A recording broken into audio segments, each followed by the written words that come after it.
Kumar, biology faculty, आप सभी का online classes Tagore children academy Surajgarh में स्वागत करता हूँ। बच्चों, इससे पहले वाले वीडियो लेक्चर में मैंने आपको क्लासिफिकेशन का लेसन प्रारंभ किया था, जिसका टाइटल था एनिमल किंगडम, और उसमें मैंने आपको वर्गीकरण की परिभाषा, इंट्रोडक्शन और उसके पश्चात बताया था बेसिस ऑफ क्लासिफिकेशन।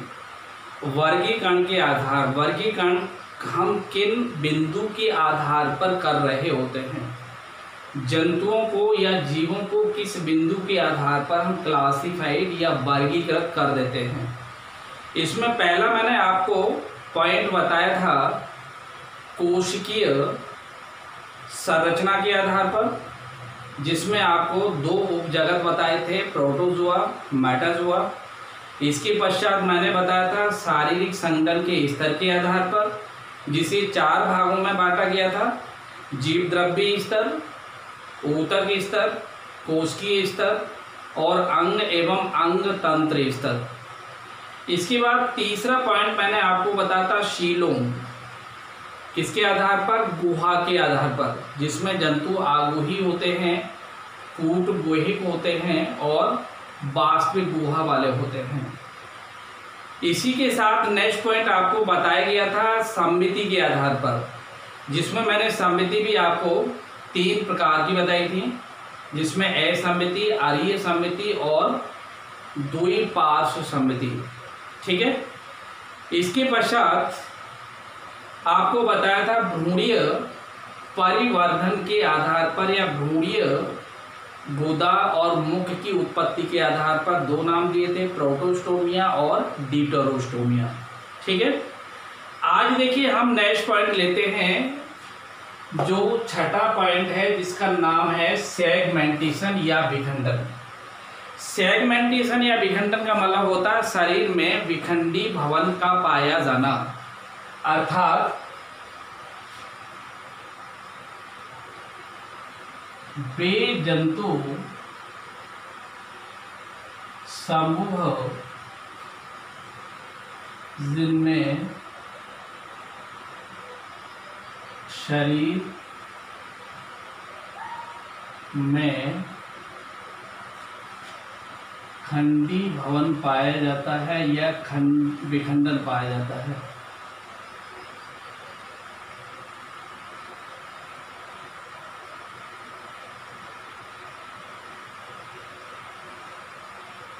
उन्हें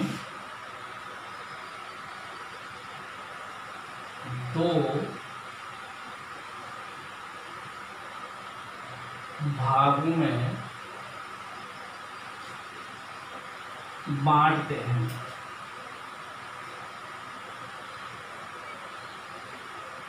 ठीक है। एक तो इसमें होता है वास्तविक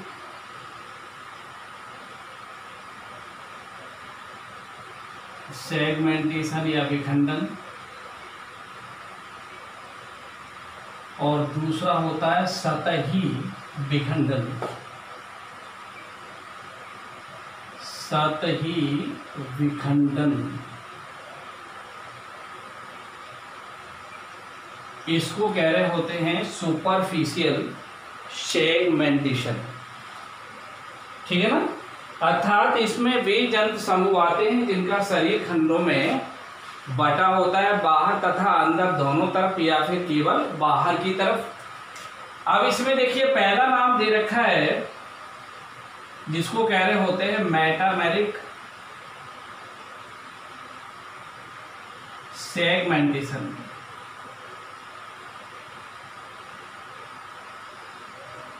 मेटामेरिक सेगमेंटेशन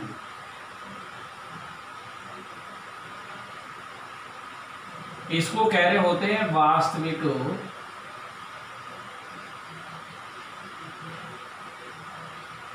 विखंडन।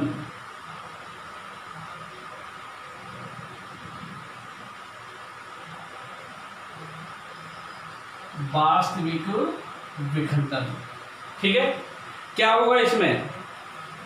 इसमें वे जंतु समूह आते हैं जिनके शरीर खंडों में या जिनका शरीर खंडों में बाहर तथा भीतर दोनों तरफ से बांटा होता है। ठीक है, क्या बोलोगे? वे जंतु समूह जिनका शरीर बाहर तथा आंतरिक दोनों सतह पर स्पष्ट रूप से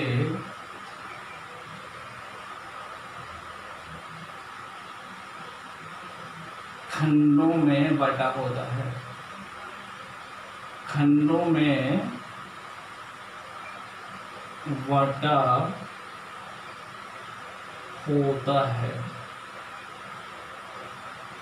ठीक है, अंदर से बाहर से दोनों तरफ से वो सेगमेंटेड होता है, बॉडी विखंडित होती है, अंदर भीतर दोनों तरफ से खंड बटे होते हैं। जैसे उदाहरण में अगर आप लिखना चाहें तो एनीलिडा,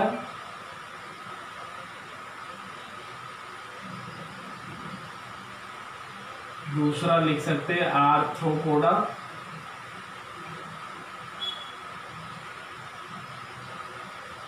ठीक है।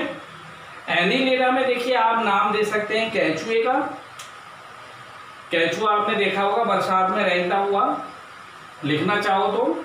आर्थ्रोपोडा में आप कीटों का नाम लिख सकते हो, चाहे उसमें मक्खी हो, चाहे मधुमक्खी हो, चाहे उसमें चींटी हो, चाहे बर्ड हो जिसको बास पैरे होते हो।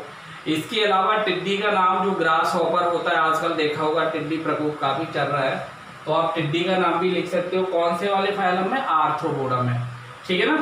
तो यहाँ पर तो हम नाम दे सकते हैं किसका, जंतु के रूप में अगर आपको बताना है तो यहाँ पर लिख सकते हो केंचुआ, जिसको अर्थबॉर्न भी कहते हैं, ठीक है।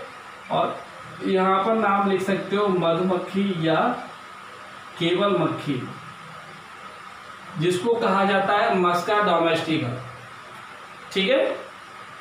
या हनी बीज लिख सकते हो, मधुमक्खी, कोई भी कीट आप लिख सकते हो। क्लियर हो गया। दूसरा देखिए इसमें पार्ट आता है जिसको हम कह रहे होते हैं सतही विखंडन। कौन सा आएगा? सतही विखंडन।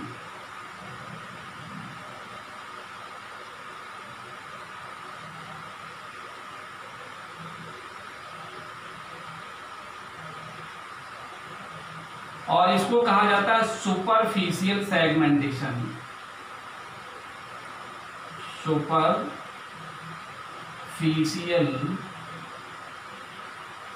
सेगमेंटेशन,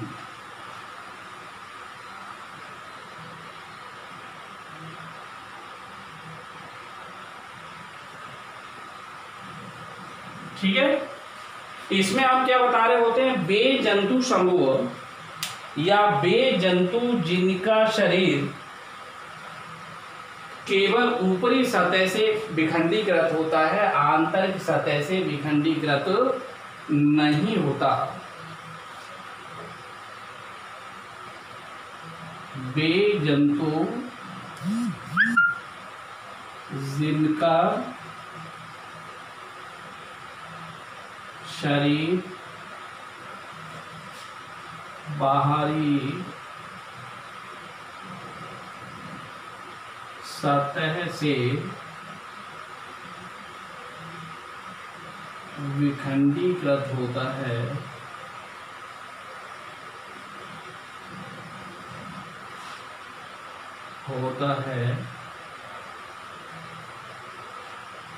लेकिन आंतरिक सतह विखंडित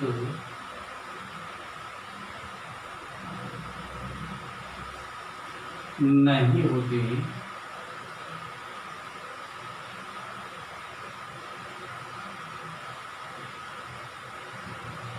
ठीक है, उसे क्या करे होते, सतही विखंडन।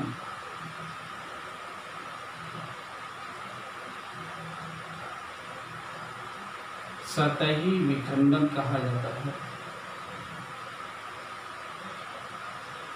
सतही विखंडन कहा जाता है। यहां पर यदि आपको उदाहरण बताना है तो हम यहाँ पर नाम लिख सकते हैं टीनिया सोडियम का। ये जंतु प्लेटीहेलमिन्थस फाइलम को बिलोंग करता है।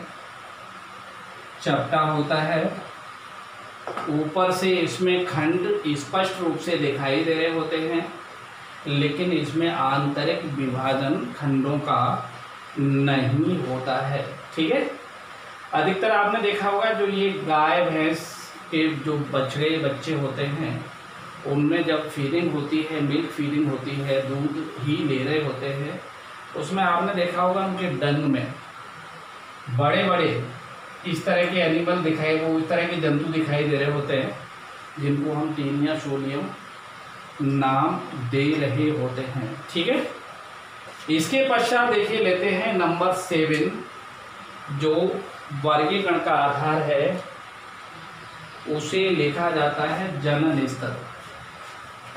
नंबर 8 में वर्गीकरण का आधार क्या बता सकते हो? नंबर 7 में जनन स्तर।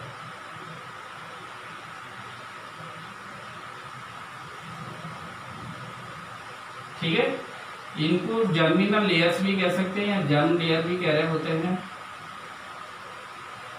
अब देखिए भ्रूणी अवस्था में ये जनन स्तर बनते हैं, और भ्रूणी अवस्था का मतलब ये होता है कि जब निषेचन होता है तो निषेचन के बाद जो नर और मादा युग्मक मिल जाते हैं उनके बाद जाइगोट बन जाता है यूनस, और उस यूनस से फिर गैस्ट्रुला बनता है। उस गैस्ट्रुला में जनन स्तर कितने बनते हैं उस आधार पर हम जंतुओं को 2 भागों में बांट देते हैं। ठीक है, अगर भ्रूणी अवस्था के दौरान भ्रूण में ये जनन स्तर ना बने तो उस भ्रूण से सामान्य शिशु का विकास नहीं होता है, अर्थात ऐसे भ्रूण से बनने वाले जो शिशु होते हैं वो असामान्य होते हैं और वो जीवित नहीं रहते हैं।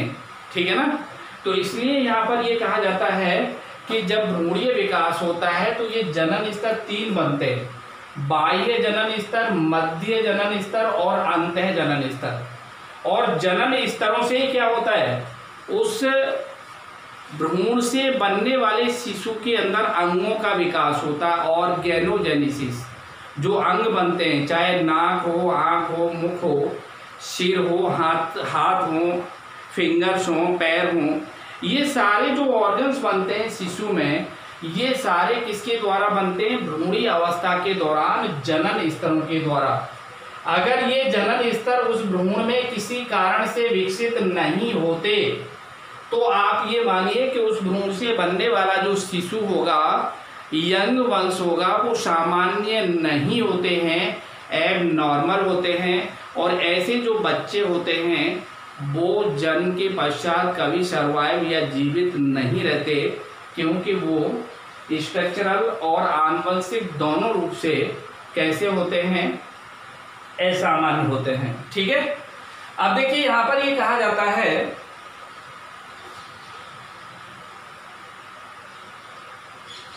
युग्मनज,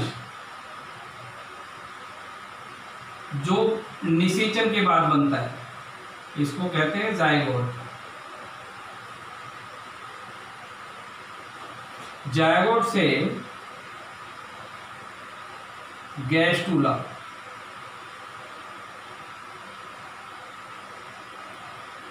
के बनने पर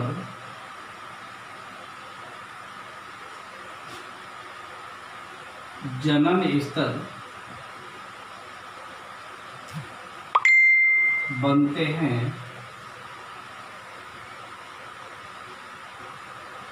ठीक है। इन जनन स्तरों के आधार पर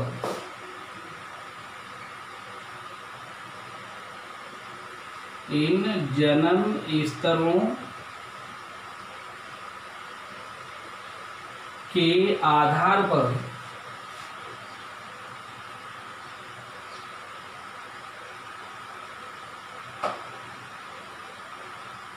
जंतु दो भागों में बटे होते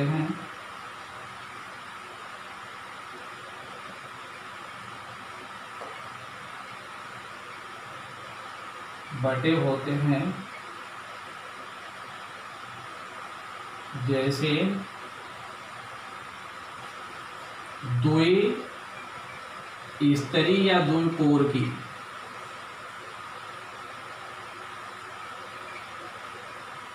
और दूसरे होते एवं त्रिकोरकी या त्रिस्तरीय।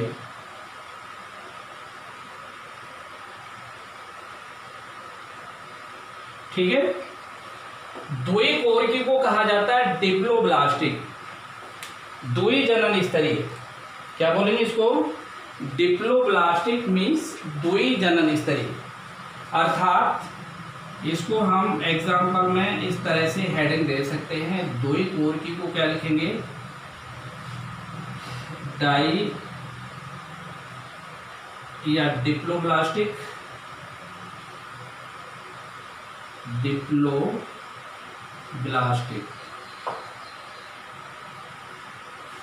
हिंदी में लिख सकते हो द्विकोरकी या द्विस्तरीय। इसका मतलब इसमें कितने स्तर बनेंगे? 2।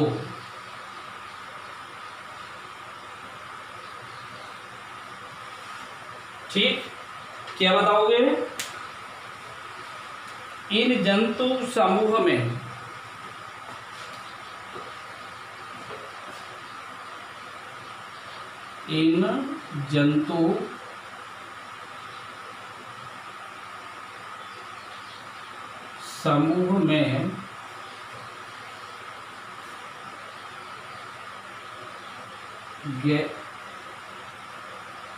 गैस्ट्रुला में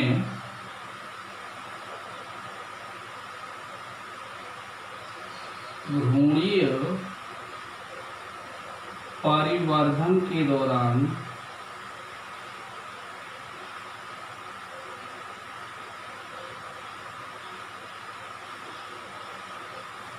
दो जनन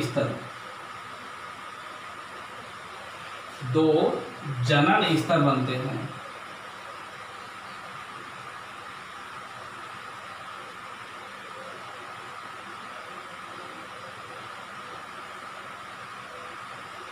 इसलिए ऐसे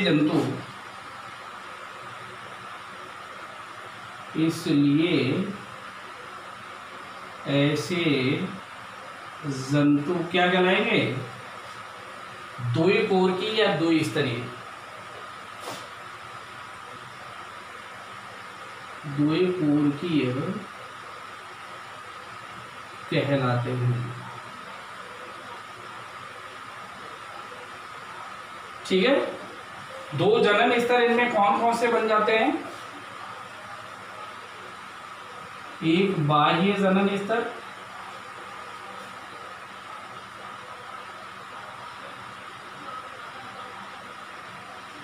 और दूसरा बनता है अंतः जनन स्तर। अंतः जनन स्तर एक्टोडर्म और एंडोडर्म। मेसोडर्म इसमें नहीं बनता। ठीक। अब देखिए इसी का दूसरा पार्ट कौन सा है बताओ? इसी का दूसरा पार्ट है डिप्लोब्लास्टिक।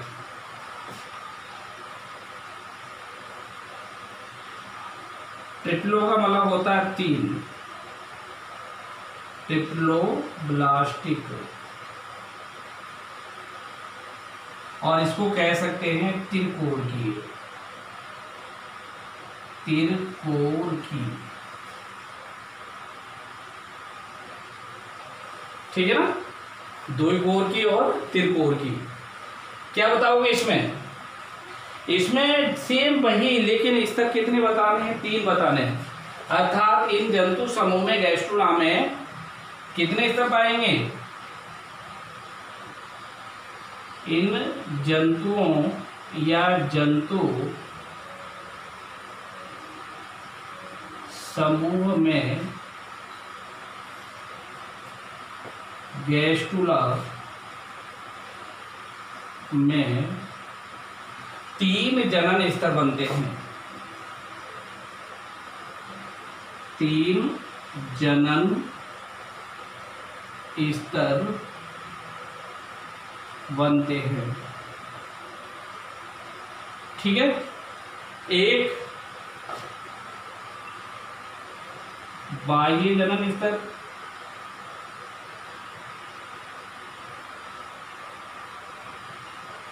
दूसरा मध्य जनन स्तर,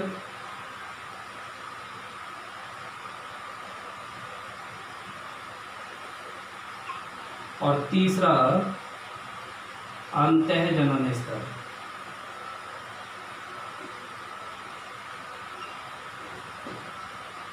ठीक है, अब देखिए इसमें अगर हम देखें उदाहरण के लिए, तो यहां पर आप उदाहरण क्या बता सकते हो? इनमें 2 ही बताने हैं, 2 जनन स्तर है ना।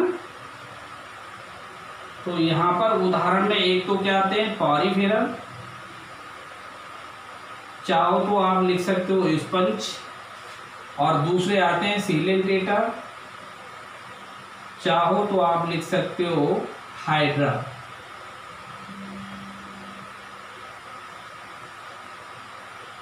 ठीक है, और इसके पश्चात जब हम इसमें ट्रिप्लोब्लास्ट में आ जाते हैं, तो इसमें प्लैटीहेल्मिन्थेस से लेकर के आगे जितने भी समूह होते हैं सारे कैसे होते हैं? 3 जनन स्तर वाले होते हैं। अर्थात इसमें अगर आपको उदाहरण बताना है तो इसमें आप जो प्लैटीहेल्मिन्थेस है इससे आगे वाले सारे,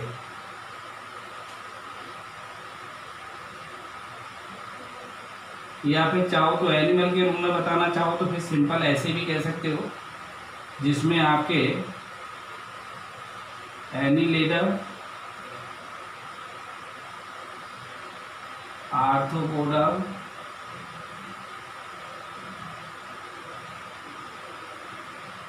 मोलस्का, इसके बाद में एकाइनोडर्मेटा,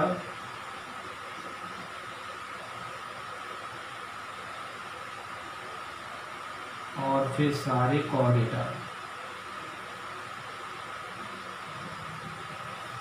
या फिर आप ये कह सकते हो प्लैटीहेल्मिन्थेस से लेकर के ऊपर के सारे फाइलम या सारे समूह कैसे होते हैं? ट्रिप्लोब्लास्टिक। अगर हम यहाँ पर मनुष्य की बात करें तो मनुष्य का शरीर कैसा होता है? ट्रिप्लोब्लास्टिक। किससे बना होता है? 3 जनन स्तरों से बना होता है। ठीक है, और अगर हम बात करते हैं इससे पहले पॉरीफेरा स्पंज होता है, इसमें 2 जनन स्तर होते हैं, बाह्य और आंतरिक। अगर सीलेंट्रेटा की बात करें तो इसमें भी 2 जनन स्तर होते हैं, बाह्य और आंतरिक। तो क्या नाम है? तो इसीलिए देखिए जिनमें 2 जनन स्तर होंगे उनको डिप्लोब्लास्टिक कह दिया जाएगा, द्विकोणीय में रख देंगे, और जिनमें 3 जनन स्तर होंगे उनको त्रिकोणीय में रख दिया जाता है। ठीक है, क्लियर हो गया। अब देखिए इसके बाद में नेक्स्ट हम नंबर लेते हैं 7 पॉइंट हमारे हो गए लगभग, ये काफ़ी डिटेल में हो गया। इसके बावजूद भी यदि आप और चाहते हैं तो और भी इनमें हम ऐड कर सकते हैं।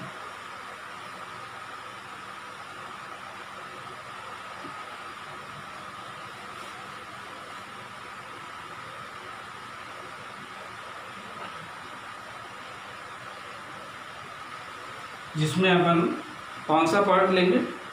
नंबर 8, और ये यहाँ पर क्या बताएंगे? यहाँ पर बताएंगे हम परिवर्धन के आधार पर।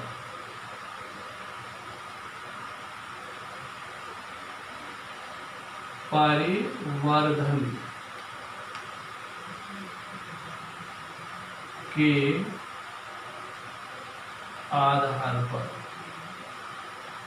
और ये केवल किसमें, कशेरुकीय जंतुओं में। ठीक है, कौन सा परिवर्धन, भ्रूणीय परिवर्धन।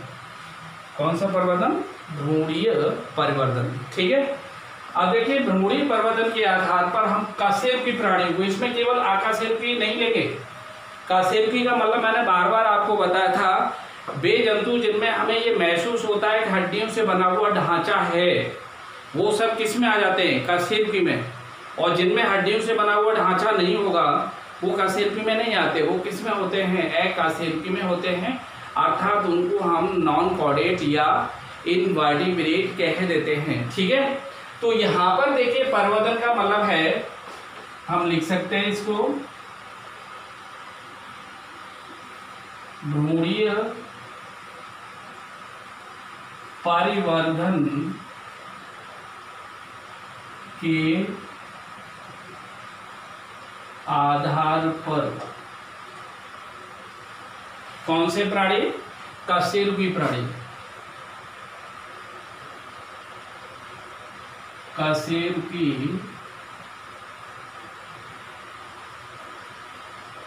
प्राणियों को दो समूह में बांटा जाता है।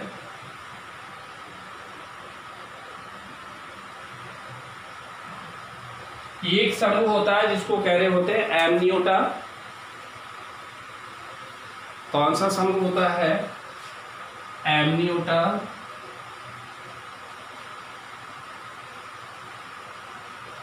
एक समूह कौन सा हो जाएगा, एमनियोटा। ठीक है, क्या बताओगे इसमें, इसमें हम कह रहे होते हैं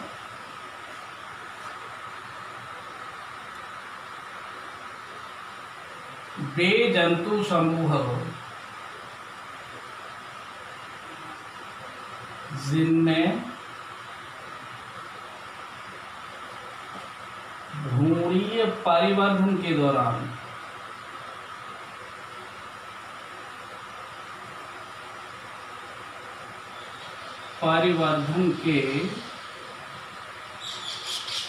दौरान बाह्य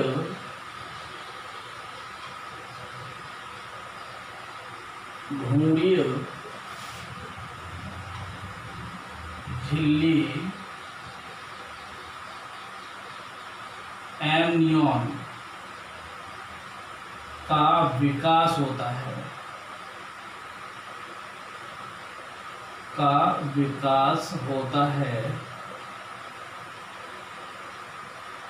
किसमें रखे जाते हैं, एमनियोटा। वे एमनियोटा समूह कहलाते हैं, एमनियोटा समूह कहलाते हैं।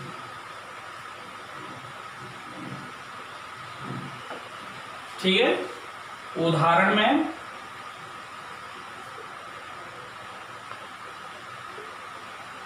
मछलियां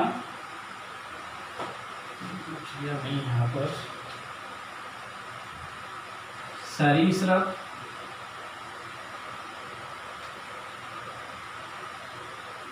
एवीज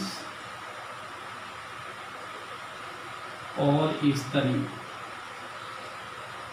ये तीन समूह आते हैं। अगर सरीसृप की बात करें तो इसमें आप छिपकलियों के नाम दे सकते हो, सर्पों के नाम दे सकते हो, सर्प, छिपकली। ठीक है, एवीज में आप नाम दे सकते हो पक्षियों के, कबूतर, तोता और कौवा। स्तनी में आप नाम दे सकते हो मानव, गाय, भैंस, बकरी। ठीक है, ये कौन सा समूह हो गया? एमनियोटा। अब दूसरा समूह आता है जिसको कह रहे होते हैं हम एनएमनियोटा।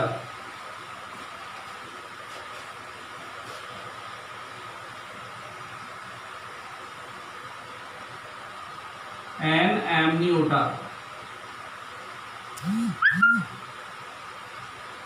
क्या बताओगे? वे जंतु समूह जिनमें भ्रूणीय परिवर्तन के दौरान बाह्य भ्रूणी झिल्लियां नहीं पाई जाती। ठीक है, क्या लिखोगे? वे जंतु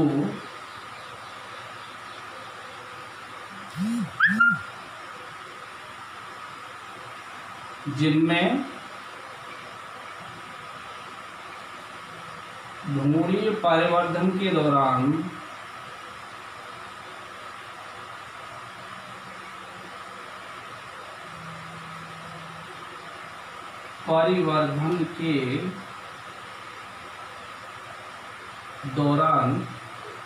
बाह्य भ्रूणीय झिल्ली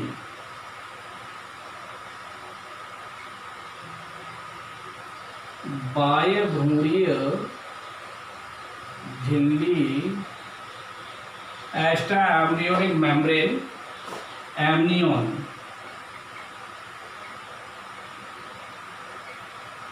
का विकास नहीं होता है, का विकास नहीं होता है। ठीक है, वे किस में आएंगे? एनएमनियोटा समूह में। वे एनएमनियोटा समूह कहलाते हैं।